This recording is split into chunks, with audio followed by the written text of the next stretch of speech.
भक्ति मार्ग ऐसा मार्ग है कि इसमें पूर्ण योग्य नंबर 1 वाला अधिकारी वो है जो शास्त्र और युक्ति में निपुण हो, सब दृढ़ निश्चय हो और श्रद्धा भी प्रगाढ़ हो। उसका पतन नहीं हो सकता, कोई उसको गिरा नहीं सकता। मैं कौन, मेरा कौन,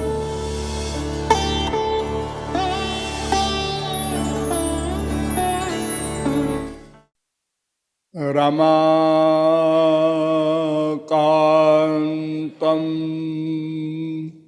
कांतम भव भय भयांतम भव सुखं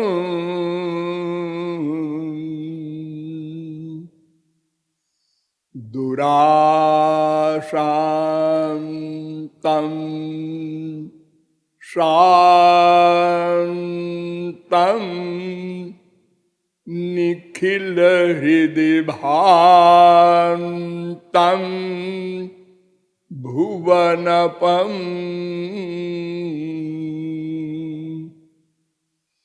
विवादान्तं दान्तं दनुज निचयान्तं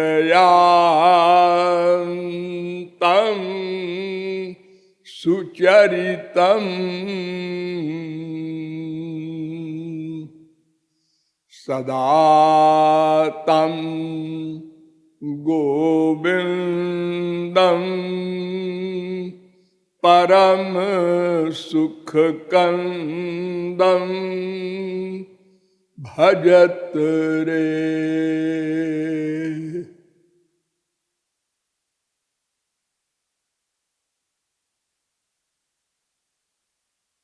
कदा द्रक्ष्यामि नन्दस्य बालकं नीपमालकं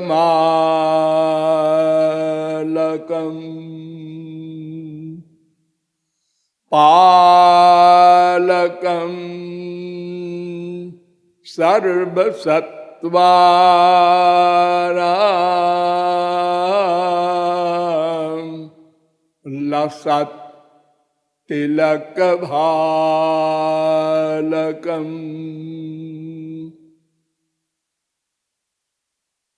नमः कमलनाभाय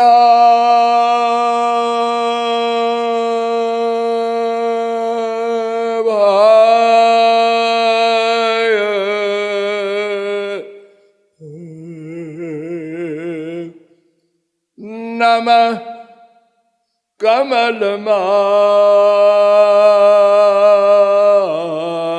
कमलमालिने नमः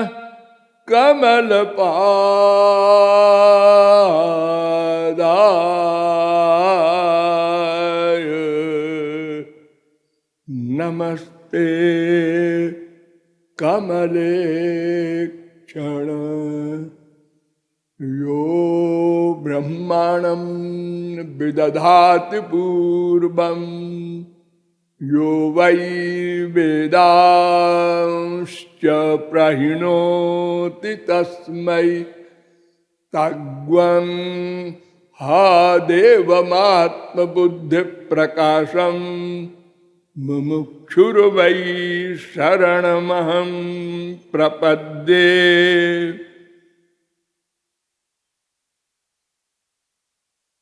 जगदाराध्या राध्या राधावराधक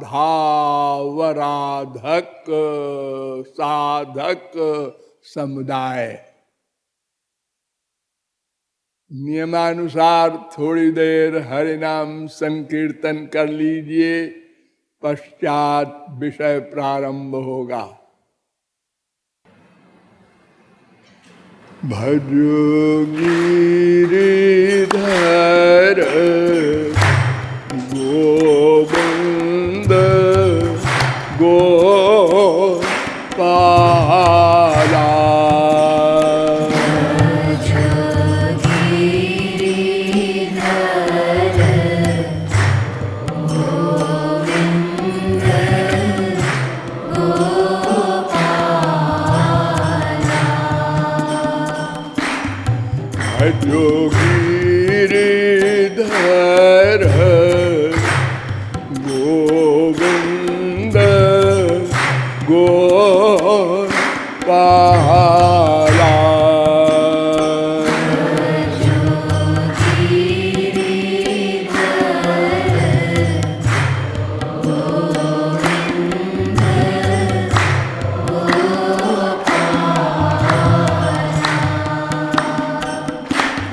धर गोविंद गोपाला।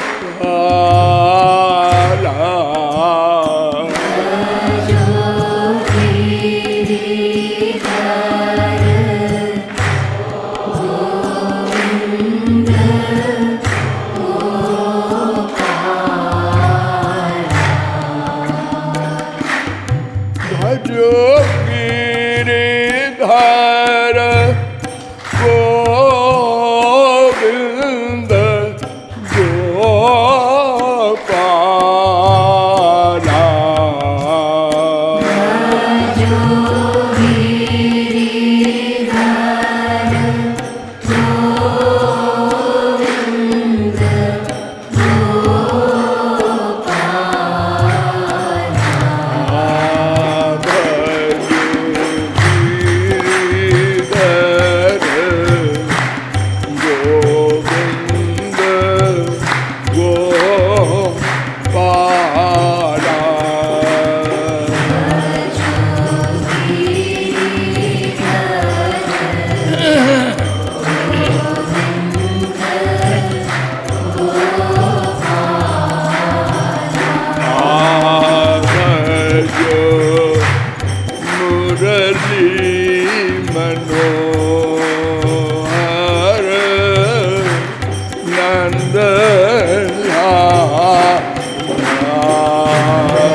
बोलिए आनंद कंद वृंदावन चंद्र की। अब आप लोग सावधान हो जाएं। मैं कौन, मेरा कौन, इन दोनों प्रश्नों के समाधान में अब तक आप लोगों को बताया कि विश्व का प्रत्येक जीव बिना किसी के सिखाए स्वाभाविक रूप से एकमात्र आनंद ही चाहता है। और चूंकि प्रत्येक जीव सनातन है, जैसा कि वेद कहता है, ज्ञाज्ञौ द्वावजा बीशनीषा श्वेताश्चतरोपनिषद 1:9।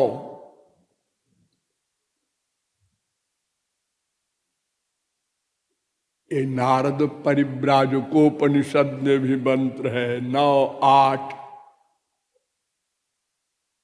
अजो नित्यः शाश्वतोऽयं पुराणः कठोपनिषद 1:2-18। गीता में भी है अजो नित्यः शाश्वतोऽयं पुराणः 2:20। रामायण में भी है ईश्वर अंश जीव अविनाशी।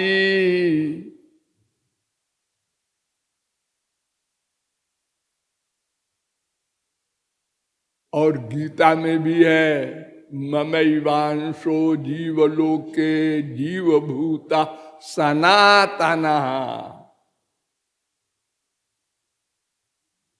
वेदांत में भी है न आत्मा श्रुतेर नित्यत्वाच्यताभ्य 2:3-18।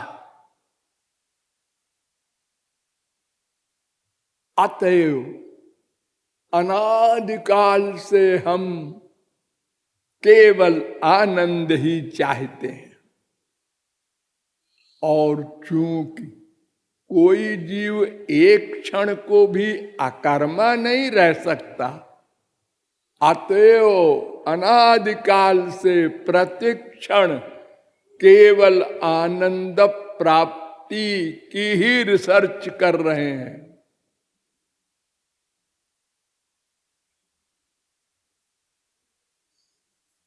किंतु अनंतानंत जन्मों के निरंतर तैल धारावत प्रयत्न के पश्चात भी अद्यावधि आनंद का लवलेश भी नहीं प्राप्त हो सका, और उसके विपरीत दुख बढ़ता जा रहा है, क्योंकि हम कर्म करते हैं और कर्म में बंधते जा रहे हैं।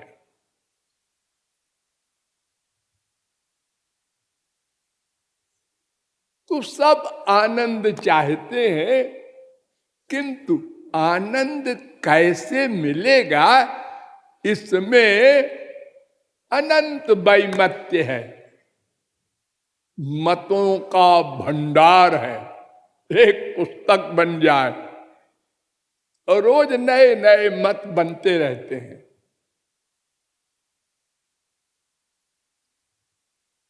फ्रैंक एल रिले एक बहुत बड़ा फिलॉसफर हुआ है, उसने सारे मतों को इकट्ठा किया है, तो कहा है कि भाई ये 11 मत कुल हैं, इन्हीं के अंतर्गत सब मत हैं।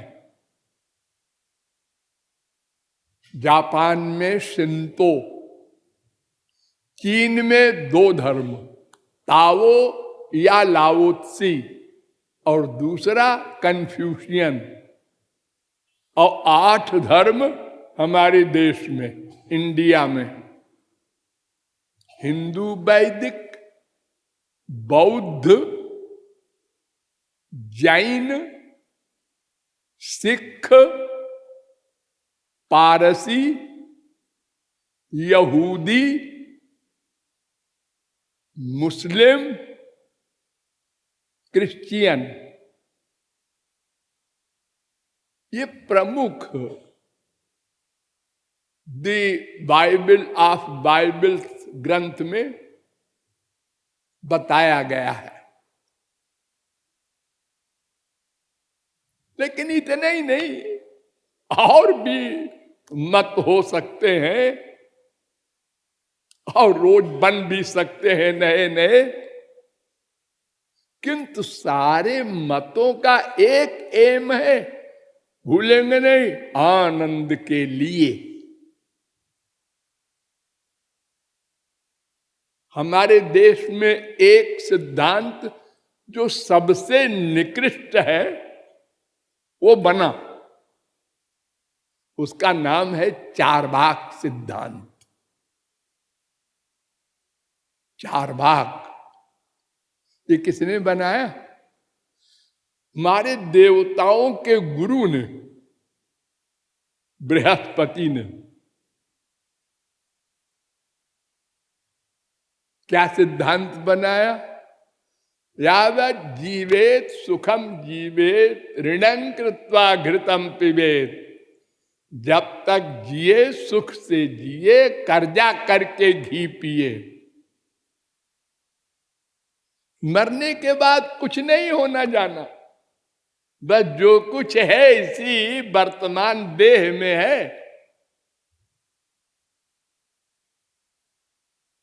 ये लोक परलोक और पाप और पुण्य सब चक्कर में न पड़ा करो। ये मत बृहस्पति ने बनाया। अरे वो तो शास्त्रों वेदों के पारंगत थे। हाँ, ऐसा इतिहास है कि जब देवासुर संग्राम हुआ और बहुत से राक्षस मारे गए, तो उनके गुरु थे शुक्राचार्य। उन्होंने कहा मैं इन सब को जिंदा करवा दूंगा। तो तप करने गए, तपश्चर्या करके वरदान लेकर के इन सब को जीवित करेंगे। इंद्र को बड़ी चिंता हुई कि ये सब फिर जिंदा हो जाएंगे और फिर युद्ध के लिए आ जाएंगे, तो सब देवताओं की मुसीबत खड़ी हो जाएगी। तो उन्होंने अपनी लड़की भेजा उनकी तपस्या भ्रष्ट करने के लिए। और बृहस्पति को भेजा कि जो बाकी बचे राक्षस हैं इनको बेवकूफ बनाओ। तो उधर तो इंद्र की लड़की ने उनकी तपश्चर्या भंग कर दी और इधर बृहस्पति शुक्राचार्य बन करके वही शरीर टू कॉपी और राक्षसों के बीच में पहुंचे। राक्षसों ने समझा तपस्या करके आ गए हमारे गुरुजी, अब तो हमारे भाई सब जो मर गए हैं ये सब जीवित हो जाएंगे।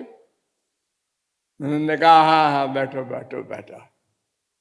देखो एक तुम लोगों को नया और सबसे इंपॉर्टेंट सिद्धांत पढ़ाने जा रहा हूं।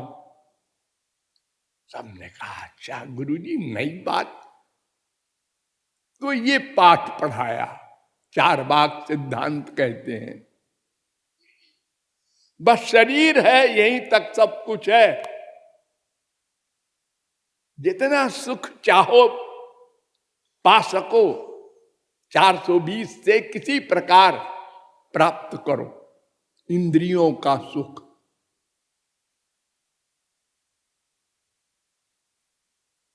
तो ये इंडिया का है चारवाक सिद्धांत।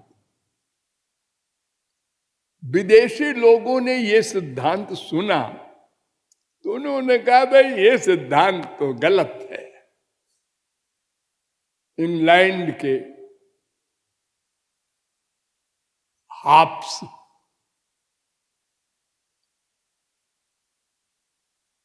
और हेल्वेशियस फ्रेंच, इन फिलोसफरों ने दिखा कि भारत का ये सिद्धांत सही नहीं है, माननीय नहीं होना चाहिए, क्योंकि इससे तो सब लड़ाई हो जाएगी, सब अपने अपने मतलब सिद्ध करने में लग जाएंगे, तो बड़ी क्रांति होगी, संसार रहेगा ही नहीं।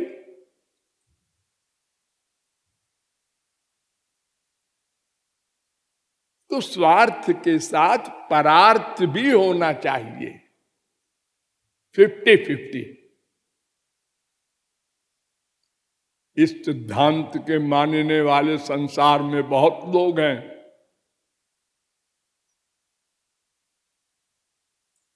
स्त्री पति की बात माने, पति स्त्री की माने, बेटा बाप की माने, बाप बेटे की माने, तो संसार चलता रहेगा ठीक ठीक।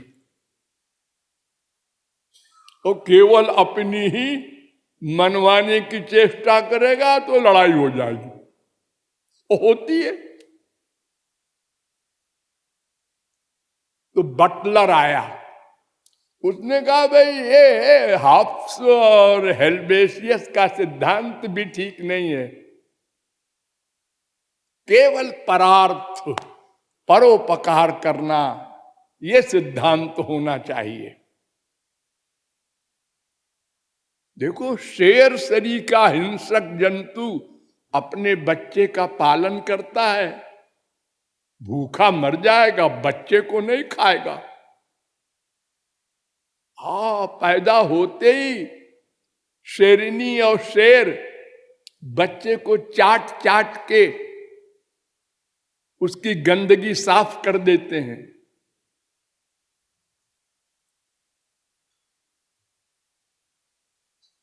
बेनथावे मिल ये फिलोसफर आए, इन्होंने कहा भाई परोपकार ही ये गलत है। भला कोई व्यक्ति परोपकार ही करेगा, अपने स्वार्थ को भूल जाएगा? अननेचुरल, इम्पॉसिबल, ये नहीं चलेगा। फिर बहुमत का सिद्धांत, जिसको अधिक लोग माने बस वो सिद्धांत आनंद देने वाला होगा।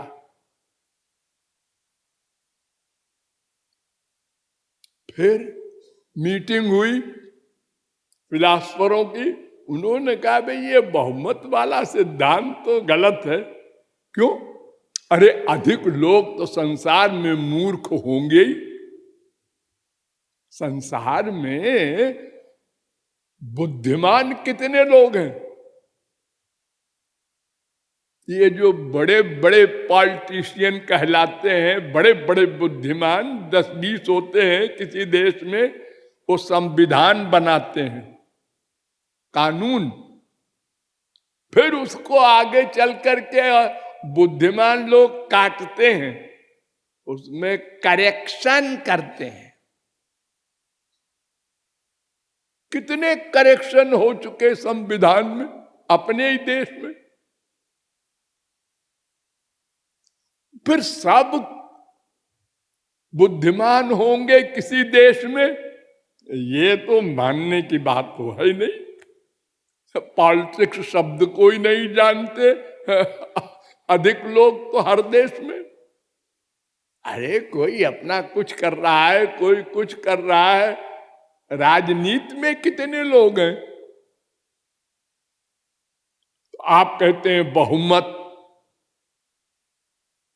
1 करोड़ भी अगर गाय भैंस गधे इकट्ठा कर लो तो वो एक आदमी के बराबर होंगे बुद्धिमान।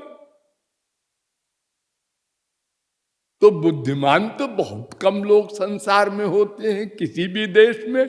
और आप जो बहुमत होगा वो कानून बना देंगे, तो फिर वो सही कैसे होगा? ये भी ठीक नहीं। फिर आए आधि भौतिकवादी। इन्होंने कहा भाई मैं बताऊं क्या?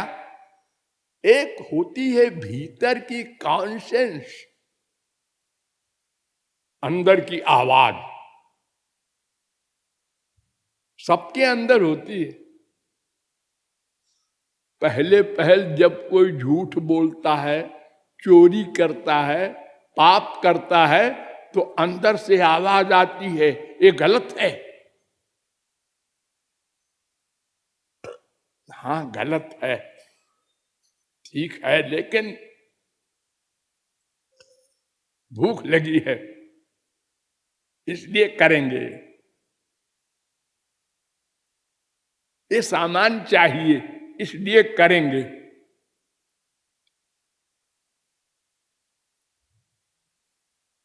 हाँ, लेकिन ये कॉन्शियस जो है पहली बार जो होती है जोरदार होती है, रोकती है वो, ये पाप है, गलत है। दूसरी बार कम, तीसरी बार और कम, चौथी बार और कम, 5वीं बार कॉमन। देखो ये मर्डर करने के जो पेशे वाले हैं, रुपया दे के मर्डर करते हैं, रुपया लाओ अभी मर्डर कर दे। इन्हें कोई धक नहीं होता, अंदर से अभ्यास पड़ गया, हैबिट कहते हैं।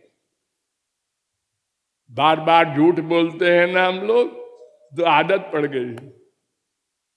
बार बार एक दूसरे की सौगंध खाते हैं, तेरी कसम, तेरी कसम, मेरी कसम, मेरी कसम, राम कसम। आदत पड़ गई, बोलता रहता है इसे दिन भर।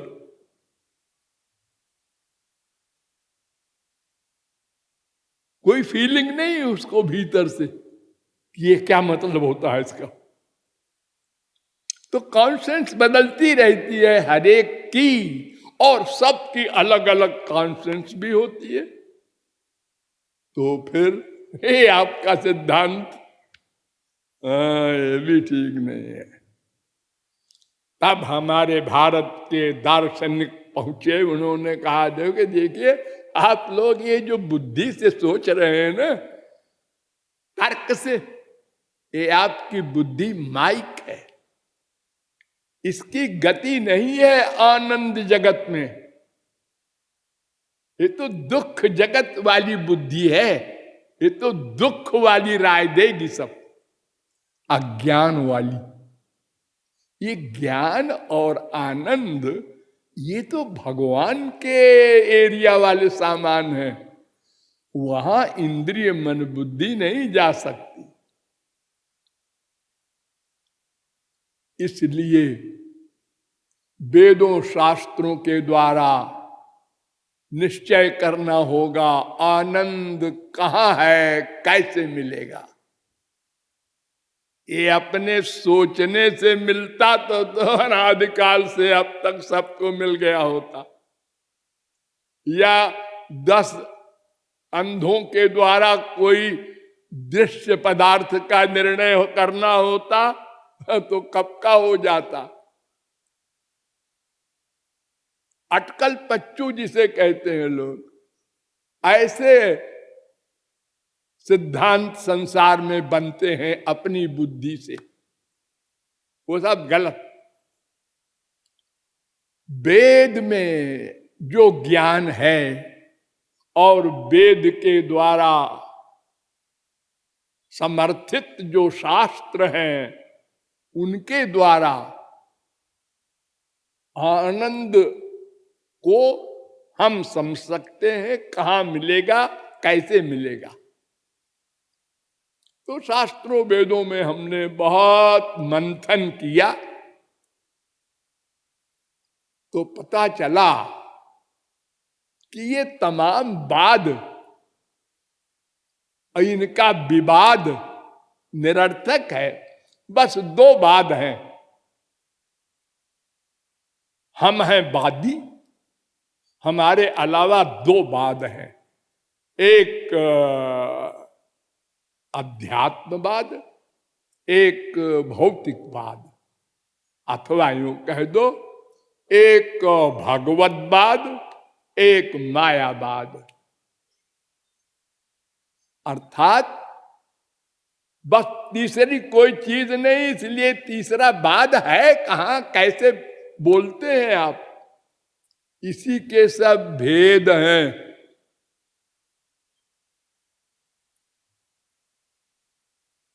नाम बदल दो।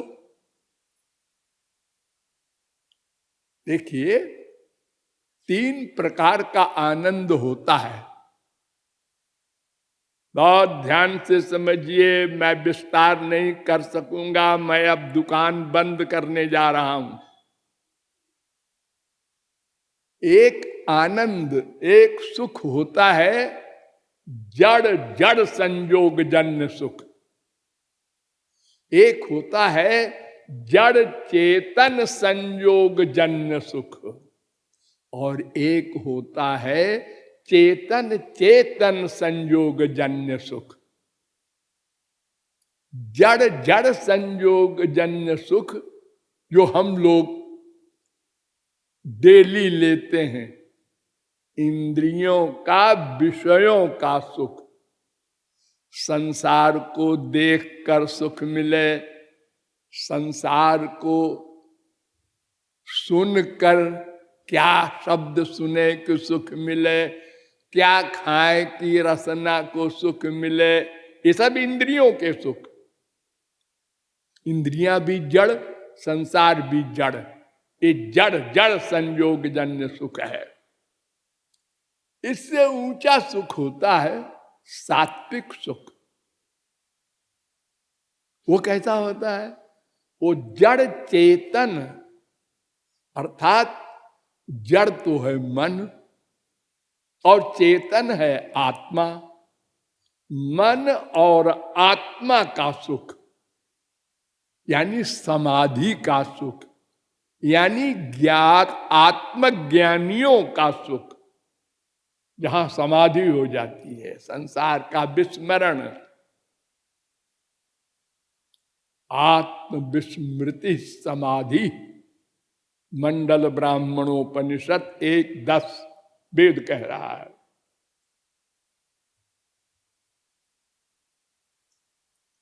तो ये हुआ जड़ चेतन संयोग जन्य सुख। और असली सुख जो होता है वो होता है चेतन चेतन संयोग जन्य सुख, यानी दिव्य इंद्रिय मन बुद्धि से दिव्य श्री कृष्ण के आनंद प्राप्त करना। ये वास्तविक एम है, उद्देश्य है, लक्ष्य है। तो इस उद्देश्य को पाने के लिए वेद कहता है उस ब्रह्म को, उस भगवान को प्राप्त करो तो ये आनंद चेतन चेतन के संयोग जन्य वाला मिलेगा। लेकिन वो कैसे मिलेगा? इसके लिए कर्म, ज्ञान, योग, इन सब मार्गों पर विचार किया गया विस्तार पूर्वक, और बताया गया कि इन सब किसी मार्ग से वो चेतन चेतन संयोग जन्य सुख, भगवदानंद, कृष्णानंद, रामानंद, सगुण सविशेष साकार का प्रेमानंद नहीं मिल सकता। देखिए, कर्म तो स्वर्ग तक ले जाने वाला है, वो तो किसी काम का नहीं। घोर मूर्ख जो स्वर्ग के लिए प्रयत्न करे, ये वेद ही कह रहा। और ज्ञान में 7 भूमिका होती हैं, 7 अस्तर, क्लास, अज्ञान, भ्रांति, आवरण, परोक्ष ज्ञान, अपरोक्ष ज्ञान, दुख निवृत्ति, तृप्ति, 7वीं। लेकिन ये तृप्ति मन की होती है, आत्मा की नहीं। ये जो समाधि मिलती है ज्ञानियों को, योगियों को, ये अंतःकरण की उपाधि पर मिलती है। निरुपाधि समाधि तो मरने के बाद होती है।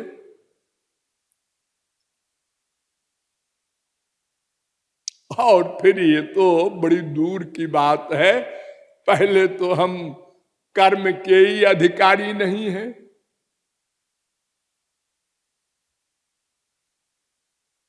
और ज्ञान के अधिकारी तो और भी मुश्किल है, असंभव है। इसलिए संतों ने कहा था,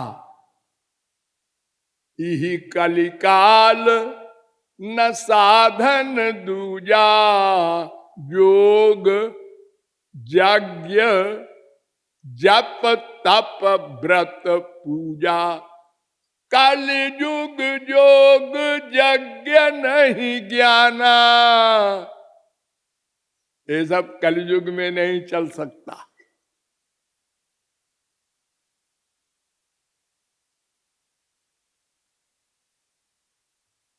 और अगर कोई कहीं अधिकारी पूर्व जन्म के संस्कार वाला मिल भी जाए तो कुछ दूर चलकर फिर गिरेगा, और अगर अंतिम क्लास में भी चला जाए तो आरूढ़ योगोपि निपात्यतेधा, शंकराचार्य ने मान लिया। आखिरी अवस्था में आत्मज्ञान हो जाने पर भी गिर जाएगा। ज्ञानम क्षरति, मनु जी महाराज ने भी कहा।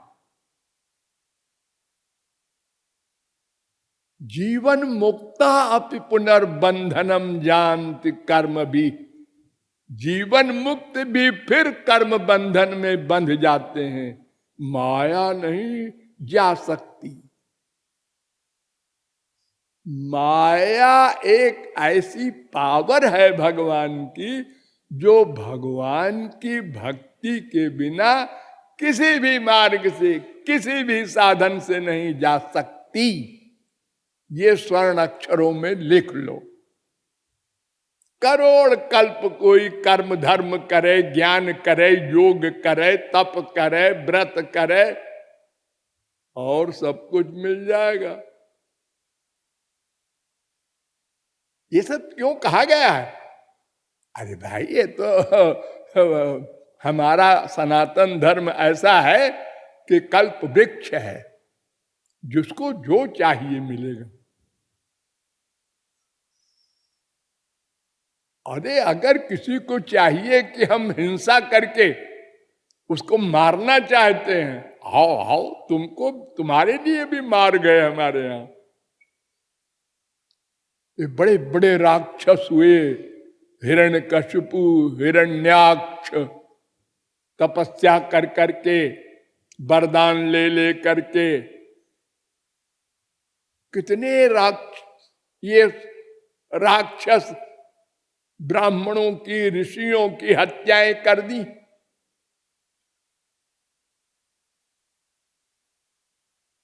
अरे और तो और, भगवान शंकर से एक राक्षस ने वर लिया कि हम जिसके सिर पर हाथ रखें वो भस्म हो जाए। तो शंकर जी ने कहा जाओ दिया। तो उन्होंने कहा जरा आप बैठिए। तो वो पार्वती में आसक्त था, तो उसने बेवकूफ बनाया शंकर जी को कि जिसके सिर पे हाथ रखोगे भस्म हो जाएगा। तो उन्होंने कहा शंकर जी को भस्म करो। बस भागे शंकर जी, त्रिनेत्र से संसार का संहार करने वाले, प्रलय करने वाले भी भागे। सब दुनिया में भागकर भगवान के पास गए। क्या बात है, तुम हाँफ रहे हो भाई? अरे मेरे पीछे लगा है एक राक्षस। क्यों? अरे हमने वर दे दिया कि जो कुछ तुम मांग रहे हो जाओ मिल जाएगा। वो सिर पे हाथ रखने वाला, वो भस्म होने वाला, अब वो हमारे सिर पे हाथ रखने आया। उन्होंने कहा ओ अरे भोलेनाथ। तो भगवान एक सुंदर स्त्री बन गए और वो खदेड़ने वाला जो राक्षस था उसके आगे आ गए। उसने देखा, मोहित हो गया। अरे भाई कहाँ भाग रहे हो? गए वो है ना वो शंकर, उसके सिर पे हाथ रखना है। क्यों? और उसको भस्म करना है। अरे वो धतूरा मधुरा भांग खाने वाला, क्या उसकी बात पर तुमने विश्वास कर लिया? अरे वो ऐसे ही गप झोंक देता है। हमारी मानो तो अपने सिर पे हाथ रख के पहले देखो कि सही है। तो ने अपने सिर पे हाथ रखा जो, तो भस्म हो गया।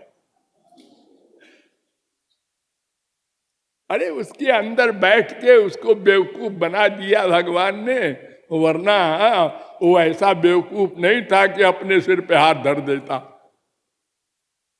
लेकिन हम कह रहे हैं कि हमारे सनातन धर्म में नरक भी मिल सकता है, स्वर्ग भी मिल सकता है, सिद्धियां भी मिल सकती हैं, जो मांगो मिलेगा, और अंतिम परमानंद भी मिल सकता है। तो भक्ति के द्वारा ही मिलेगा और किसी मार्ग से नहीं मिलेगा। ये अंत में आपको बताया गया, और ये भी बताया गया कि भक्ति के सब अधिकारी हैं। लेकिन ध्यान दो, 3 क्लास है अधिकारियों में। नंबर 1, शास्त्रे युक्त च निपुण, सर्वथा दृढ़ निश्चय, प्रौढ़ श्रद्धो धिकारी, सभक्ता उत्तमो मता। उत्तम अधिकारी कौन है और मध्यम अधिकारी कौन है और थर्ड क्लास का अधिकारी कौन है? 3 क्लास बना दिए। उत्तम अधिकारी वो है जो शास्त्रों वेदों के ज्ञान में भी परिपूर्ण हो और युक्ति, लॉजिक, उससे भी सब सिद्धि किया हो उसने। संसार क्या है, जीव क्या है, माया क्या है, भगवान क्या है, मन क्या है, शरीर क्या है, सुख क्या है, दुख क्या है, सब गहराई से शास्त्रों के द्वारा समझे हो। नंबर 2, दृढ़ निश्चय। समझने के बाद दृढ़ निश्चय भी आवश्यक है। नहीं समझ लिया उसके बाद भूल गए। दृढ़ निश्चय कब होगा? जब बार बार चिंतन करोगे। श्रोतव्य फिर मंतव्य, चिंतन का रिवीजन। और फिर तीसरी शर्त क्या? प्रौढ़ श्रद्धा। श्रद्धा दृढ़ हो, ढुलमुल नहीं,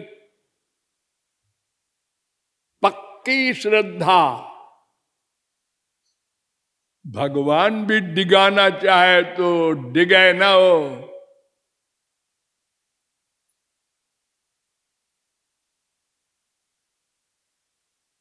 नचिकेता और यमराज का संवाद है कठोपनिषद में। यमराज ने वर देने को कहा नचिकेता को कि संसार का सुख ले लो, खूब बढ़िया बढ़िया, तुमको राजा बना दे, हजारों स्त्रियां, हजारों हाथी घोड़े महल सब दे दें बिना कमाए। नहीं, अरे अच्छा स्वर्ग दे दे, बड़े बड़े ऐश्वर्य है वहां। उसने कहा नहीं, सब नश्वर है। यमराज ने कहा ये तो बड़ा पक्का है, सुनता ही नहीं कुछ, इतनी लालच दे रहे हैं। तो उन्होंने कहा अच्छा सुनो बेटा, अन्य श्रेयोन्यदुतैव प्रेयस तयो श्रेय आददान से साधु भवति प्रियते अर्थात याऊ प्रेयो वृणीते। कठोपनिषद। 2 मार्ग होते हैं, एक श्रेय एक प्रेय। हम रोज आप लोगों को यही तो बता रहे हैं। जो भगवान की ओर ले जाए, श्री कृष्ण की ओर, वो श्रेय। जो माया की ओर ले जाए वो प्रेय। तो जो श्रेय की ओर जाता है तो साधु भवति, उसको लक्ष्य मिल जाता है आनंद प्राप्ति दुख निवृत्ति का। अहियते अर्थात जो प्रेय को अपनाता है, संसार में सुख मान करके उसके पीछे भागता है, ये प्रेय। वो दुख ही दुख पाता है, बंधन ही बंधन पाता है, 84 लाख में घूमता रहता है। बस 2 मार्ग है, और 2 में एक की ओर जाना पड़ेगा। कोई ये कहे मैं इस चक्कर में पड़ता ही नहीं हूं तुम्हारे श्रेय प्रेय के, पेंडिंग में रहोगे। ये नहीं हो सकता, ये असंभव है। अकर्मा नहीं रह सकते। आनंद की प्यास नेचुरल है, वो तुमसे कर्म करवाएगी। तुम इधर की हो चाहे उधर के हो, ये अलग बात है, अपना अपना मत है, अपना अपनी बुद्धि है, या लोगों के द्वारा जो बुद्धि जिसको मिल गई उधर भाग पड़ा। एक ने कहा अरे तुम क्या नौकरी के चक्कर में पड़े हो, 1000, 2000, 10,000, 1 लाख मिल जाएगा महीने में, और क्या होगा, हमारे साथ चलो, डाका डालेंगे बैंक में, इकट्ठे करोड़पति बनेंगे। उसने कहा हाँ यार बड़ा अच्छा है, तो ये गुलामी करने की जरूरत क्या, हो गया डाकू। लेकिन कर्म करना पड़ेगा, इन 2 मार्गों में एक की ओर जाना पड़ेगा।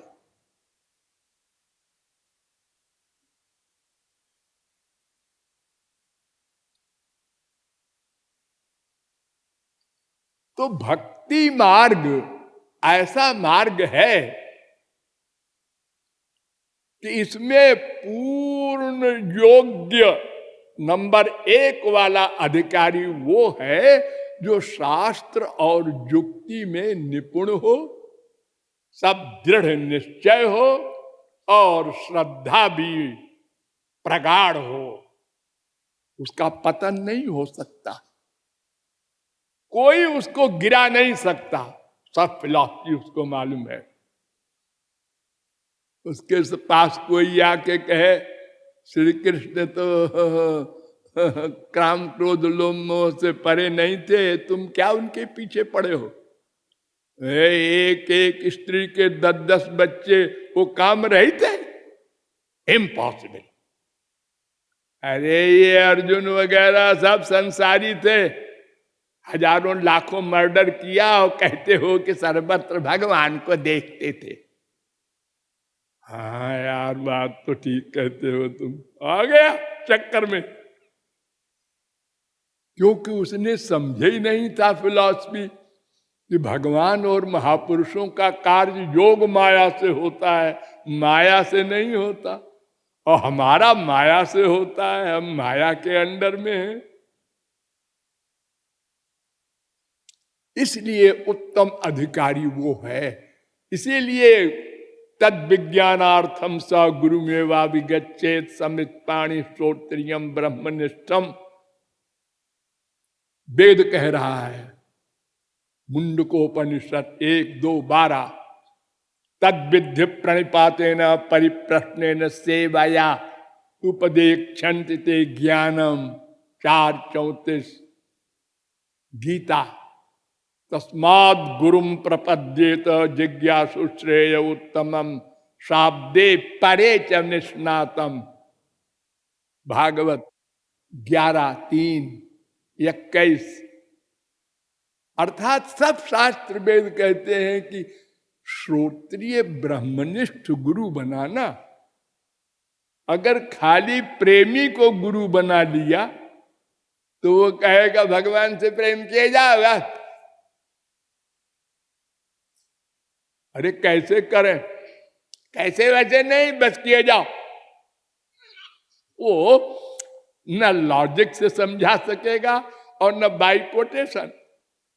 तो हमारे तर्क, हमारे डाउट, हमारी शंकाएं बनी रहेंगी। धुक धुक तो कोई भी आके हमको बरगला देगा, हम खुद ही गिर जाएंगे सोच के अकेले में। ऐसा है तो फिर ऐसा क्यों है?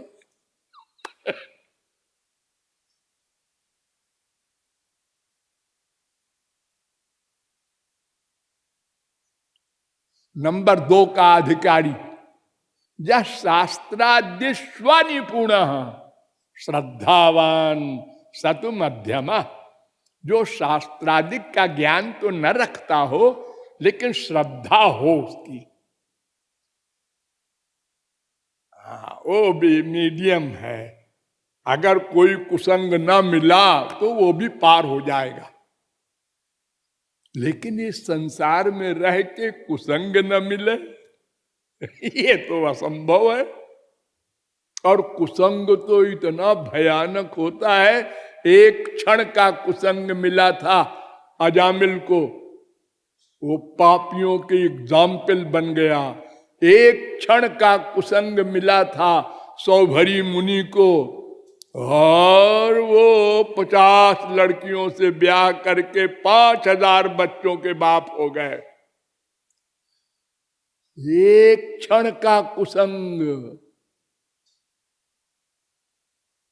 तरंगायिता अपी में संगात समुद्रायंती। एक क्षण का कुसंग ओ बड़े बड़े योगींद्र मुनींद्र को समाप्त कर देता है। इसलिए श्रद्धावान को तो होशियार रहना पड़ेगा। किसी की बात सुनो मत, किसी को समझाने की चेष्टा करो मत, बस साधना किए जाओ तो वो श्रद्धावान भी पार हो जाएगा। और तीसरा है जो भवेत कोमल श्रद्धा स कनिष्ठा निगद्यते। जो कोमल श्रद्धा वाला है, यानी ढुलमुल, भगवान अंदर बैठे हैं, लेकिन बैठे हैं कि नहीं बैठे हैं क्या पता। भगवान सर्वव्यापक है। कृपालु जी कह रहे थे सर्वव्यापक है क्या? अरे भाई देखो, ऐसा है कि पानी में नमक डाल दो और उसको पियो तो पानी नमकीन लगेगा पूरा गिलास भर। हाँ, तो भगवान सर्वव्यापक है और हम उसी का इस्तेमाल कर रहे हैं, देख रहे हैं, सुन रहे हैं, सूंघ रहे हैं, खा पी रहे हैं, तो उनका अनुभव क्यों नहीं होता? कुछ जमती नहीं बात। लेकिन संत लोग कहते हैं बड़े बड़े, ठीक होगा, लेकिन क्या ठीक होगा?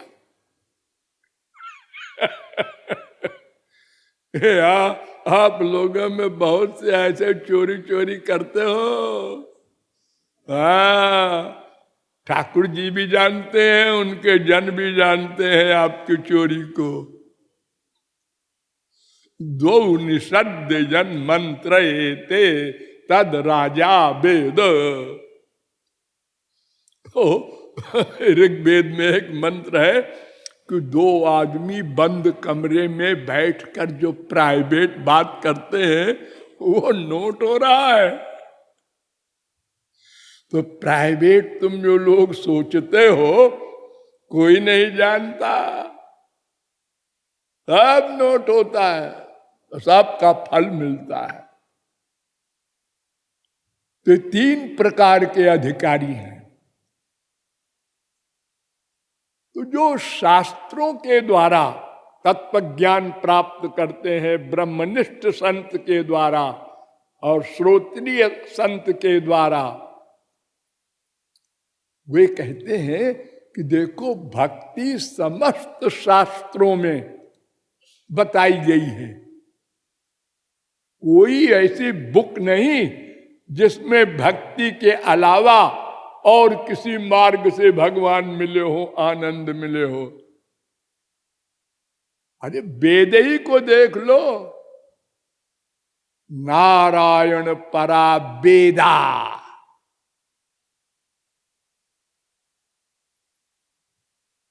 सब वेद भगवान परक हैं। देवा नारायणांगजा 2, 5, 15। नारायण परो योगः, नारायण परम ज्ञानम। सब भगवान की ओर ले जाने के लिए मार्ग बने हैं। हम अल्पज्ञ नहीं समझते और महापुरुषों के द्वारा समझाई बात को मानते नहीं, इसलिए सब गड़बड़ है। ब्रह्मा कह रहा है, ध्यान दो, ब्रह्मा जिसने सबसे पहले वेद को देखा और वेद का अर्थ वो नहीं समझ सका। तेने ब्रह्म हृदय आदि कवये मुह्यंति जत सूरया।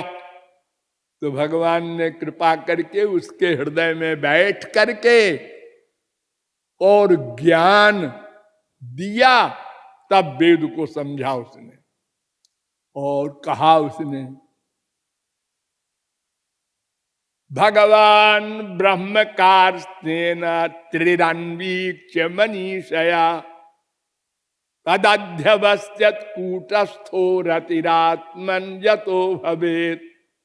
अरे मनुष्यो, तुम्हारी बुद्धि बहुत थोड़ी है, तुम शास्त्र वेद का अध्ययन भले ही कर लो, वो भी मुश्किल है कलयुग में। और इतने लंबे चौड़े हैं वो शास्त्र वेद कि तुम्हारी उम्र समाप्त हो जाएगी, तुम पढ़ भी नहीं सकोगे।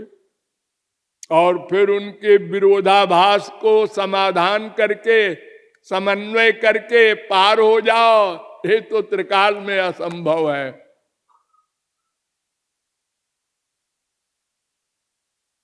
मैं बता रहा हूं, 3 बार वेदों का मंथन करके मैंने एक निश्चय बता दिया है, सुन लो। केवल श्री कृष्ण में मन लगाकर अनन्य भक्ति करो, ये सार है वेदों का। वेद व्यास ने भी कहा, वो भी भगवान के अवतार हैं। आलोड्य सर्वशास्त्राणि विचार्य च पुनः पुनः, 6 शास्त्रों का मंथन किया बार बार, पुनः पुनः। ऐदमेकं सुनिष्पन्नम ध्येयो नारायणो हरि, और ये निश्चय किया कि केवल भगवान की भक्ति ही करना और कुछ नहीं करना। पद्म पुराण कहता है,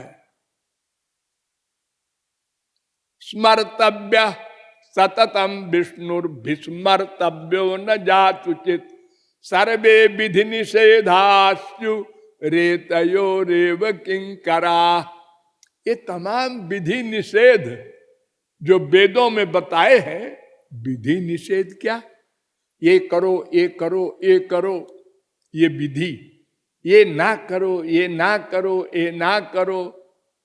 सत्यम बद धर्मं चर, सच बोलो, धर्म का पालन करो, झूठ न बोलो, अधर्म न करो, ये विधि निषेध है। तो सारे विधि निषेध का सार क्या? निरंतर भगवान का स्मरण करो, ये विधि। भगवान को एक क्षण को न भूलो, ये निषेध। उद्धव श्री के परमहंस से भगवान ने, श्री कृष्ण ने कहा, 11, 12, 13, मत कामारमणम जार मस्वरूप विदो बलाः, ब्रह्म माम परमं प्रापु संगाच्छत सहस्रशः। 11, 12, 13 भागवत। उद्धव, मेरे स्वरूप को न जानने वाली गोपियां केवल काम भाव से मेरी शरण में आ गई, प्यार कर लिया। मेरे रूप को देख करके, मेरे गुण को देख करके वो भी गोलोक गई। इसलिए तस्मात् त्वमुद्धवोत्सृज्य चोदनाम प्रतिचोदनाम प्रवृत्तंच निवृत्तंच श्रोतव्यम श्रुतमेव च मामेकमेव शरणमात्मानं सर्वदेहिनां याहि सर्वात्म भावेन जयास्याह्य कुतो भयः। 11, 12, 14, 15 ये विधि निषेध, ये सब चक्कर छोड़ो उद्धव। बस केवल मेरी शरणागति मन से करो, बस।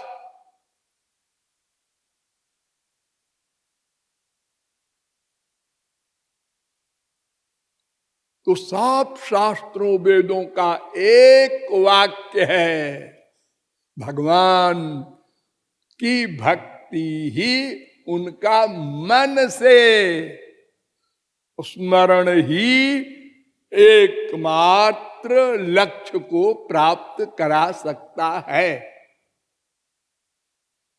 हाँ, शौनकादिक परमहंसों ने जो प्रश्न किया था 12 दिन पहले, उसको कल हल करना है।